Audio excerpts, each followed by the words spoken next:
ये कहानी है एक साधारण लड़के राज की, जो एक छोटे से गांव में रहता था। राज का सपना था कि वह एक दिन बड़ा आदमी बने, कुछ ऐसा करे जिससे लोग उसका नाम याद रखें। लेकिन उसकी जिंदगी साधनों से नहीं, सिर्फ सपनों से भरी थी। राज पढ़ने में अच्छा था, लेकिन उसका आत्मविश्वास हमेशा डगमगाता रहता। गांव के लोग अक्सर कहते, बड़ा आदमी बनने के लिए शहर चाहिए, पैसा चाहिए और तगड़ी पहचान चाहिए। ये सब तेरे पास कहाँ है? राज चुपचाप सुनता रहता, लेकिन उसके मन में एक सवाल हमेशा गूंजता, क्या सिर्फ हालात ही तय करते हैं कि कोई क्या बन सकता है? एक दिन गांव में एक मोटिवेशनल स्पीकर आए। उन्होंने एक बात कही जो राज के दिल को छू गई। उन्होंने कहा, आपके जीवन की दिशा आपके हालात नहीं, आपकी सोच तय करती है। अगर सोच ऊंची हो तो किस्मत भी घुटनों पर आ जाती है। उस रात राज ने फैसला किया, अब वह अपनी सोच बदल कर देखेगा। अब तक जो काम वह डर कर करता था, अब आत्मविश्वास से करने लगा।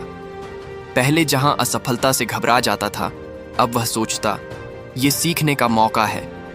पहले जो लोग उसे नीचा दिखाते थे, अब उनकी बातों को वह चुपचाप सुनकर अपने अंदर और ऊर्जा भर लेता। राज ने गांव में ही बच्चों को पढ़ाना शुरू किया। पहले तो कोई गंभीरता से नहीं लेता था, लेकिन उसकी सच्चाई, मेहनत और अलग सोच ने धीरे धीरे सबको प्रभावित करना शुरू कर दिया। वह बच्चों को सिर्फ किताबें नहीं पढ़ाता था, बल्कि उन्हें सोचने की ताकत सिखाता था। वह कहता, अगर सोच लोगे कि कुछ बड़ा कर सकते हो, तो वही सोच रास्ता बन जाएगी। कुछ सालों में राज ने खुद की एक कोचिंग क्लास खोल ली।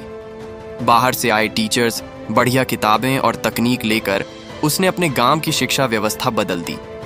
जो गांव कभी पिछड़ा कहलाता था, आज वहां से बच्चे सरकारी नौकरियां पाने लगे थे।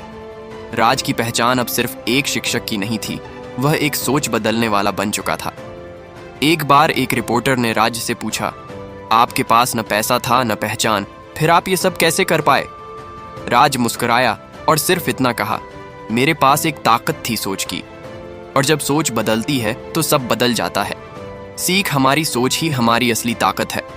हालात, गरीबी या परेशानियां तभी तक रोके रखती हैं जब तक हम उन्हें अपने दिमाग में जगह देते हैं। जिस दिन हम सोच लेते हैं कि हमें रुकना नहीं है, उसी दिन से दुनिया भी हमारे लिए रास्ता बनाना शुरू कर देती है। तो अगली बार जब कोई तुम्हें कहे कि तू ये नहीं कर सकता, तो चुपचाप अपनी सोच को मजबूत करो, क्योंकि वही सोच एक दिन तुम्हें वहां पहुंचा देगी जहां लोग तुम्हें देखने की कल्पना भी नहीं कर सकते।